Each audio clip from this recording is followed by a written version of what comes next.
Biz çok o zaman çok zorluklar çektik. Yokluk çekmedik. Zorluk çektik, yorulduk.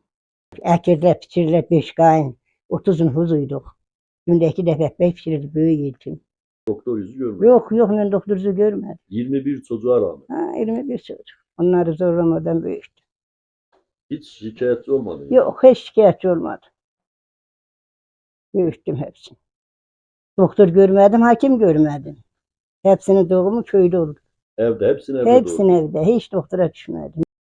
Ama o kil toprak çok faydalıymış. Oo, bunlar sancı mancı görmedi, ağrı görmedi. Ama bu seneye kadar benim bu oğlum doktor görmedi. Ama indikiler günü doktorda geçir. Kil toprağı nereden buluyordun? Her taraf kara toprak. Ha, Her taraf kara toprak. Getirir eliyirdik kalbirle. Onu sacda kavururduk, yanırdı. Altına tökürdük. Ha beliyirdik. Ondan da sancısı olmurdu. Bezi koyuyordun. Bezi kavurduk, bezin üstüne torpağı tökürdük, çocuğu onun üstüne kavurduk. Ona sarırdık.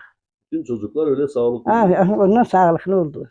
Bir de anneannenin sütünü 6 ay emirdi, 6 aydan sonra yemeğe düşürdü. Evde gayrıydım, saman da darıyordum, tahıl da doldururdum, tahılın ağzını da tikirdim, her şeye de kaçırdım. Ama bu sene hiçbir şey yapamıyorum. Ahıra girirdik, mal, koyun, çamaşır, bulaşık o zaman makine mi vardı? Şehir süpürgesi, o da yokuydu. Elektrik. Çölden topluyor geldi. Hisli çırağı. Hamısı hisli çırağının şeyine büyüyüp Kur'an'a. İşte çıra ışığından. He, Allah ayağında.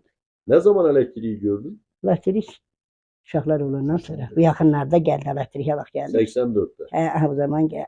İlk elektrik geldiğinde şaşırdınız değil mi? He, şaşırdık Her Kur'an'a. taraf He. ışık. Çırağın ışığına gene şu an gözünü bağlıyorduk ki kör olmasın. He. 40 gün gözünü bağlıyorduk. Niye? Uşak ışığı gördü mü yatmaz. Ha, ışıkta yat. Ama indikiler ışığı yandırır bu ışığın ışığına yatsın. Şimdikiler ışıkta yatıyor. Ha, o da durmur. Hmm. O da durmur. Cehri eğrirdik, tarakta arıyırdık. Eğrirdik, onu çorap örürdük, kazak örürdük.